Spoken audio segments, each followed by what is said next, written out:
Pada suatu hari yang tenang, Rasulullah Shallallahu Alaihi Wasallam sedang duduk di rumahnya. Tiba-tiba, malaikat Jibril datang dengan wajah yang tampak cemas. Rasulullah pun bertanya lembut, "Wahai Jibril, apa yang terjadi?" Jibril menjawab, "Wahai Muhammad, hari ini Allah Subhanahu wa Ta'ala sedang menyalakan api neraka. Seluruh malaikat gemetar ketakutan. Tidak ada satupun yang berani mendekat." Rasulullah menatapnya penuh tanda tanya. Lalu Jibril melanjutkan, "Wahai kekasih Allah, aku datang hanya untuk bertabaruk, memohon ketenangan dengan mengingat cinta Allah kepadamu." Rasulullah terdiam lama, lalu bertanya lagi, "Wahai Jibril, ceritakan padaku, bagaimana sebenarnya neraka itu?" Jibril menunduk, suaranya bergetar, "Wahai Muhammad, neraka itu terdiri dari 7 tingkatan. Setiap tingkatan dipisahkan sejauh perjalanan 70 tahun. Yang paling bawah adalah tempat yang paling panas." Rasulullah bertanya, "Siapakah penghuni lubang-lubang itu, wahai Jibril?" Jibril pun menjawab satu persatu. Yang pertama, untuk orang munafik, lalu untuk penyembah berhala, penyembah matahari dan bintang, kemudian Yahudi dan Nasrani. Namun ketika Rasul bertanya tentang tingkatan ke-7,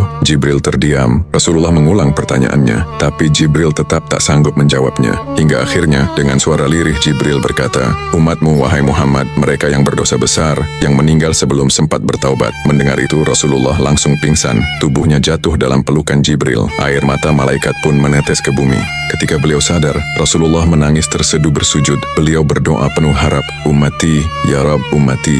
Beliau tidak mengangkat kepalanya selama 3 hari 3 malam, kecuali hanya untuk sholat ketika Bilal memanggil dengan azan. Sahabat Abu Bakar menyadari ada sesuatu yang terjadi pada diri Rasulullah. Kemudian beliau datang ke rumah Nabi dan mengetuk pintu dan salam. Namun tak ada jawaban dari dalam rumah. Abu Bakar berkata, "Adakah celah yang terbuka hingga aku bisa menjumpai engkau, wahai kekasih Allah?" Sahabat Umar melihat Abu Bakar menangis kemudian bertanya. Mendengar penjelasan Abu Bakar, Umar kemudian mencobanya. Namun lagi-lagi tidak ada jawaban. Kedua sahabat Nabi itu lalu menyuruh Salman Al-Farisi untuk mengabarkan kepada Fatimah Az-Zahra tentang kondisi ayahnya. Fatimah kemudian berlari dengan penuh kekhawatiran. Saat mendengar ketukan pintu dan suara Fatimah, akhirnya Rasulullah terbangun dan membuka pintu rumahnya. Dengan penuh kekhawatiran, Fatimah melihat ayahnya pucat dan kurus. Dengan tangis ia bertanya, "Wahai ayahku, apa yang membuatmu begini sedih?" Rasulullah menjawab dengan suara yang lemah, "Wahai Fatimah, bagaimana mungkin aku tidak sedih, sedangkan Jibril berkata bahwa akan ada dari umatku yang masuk neraka." Air mata Fatimah jatuh di tangan ayahnya. Rasulullah memeluk putrinya sambil berbisik,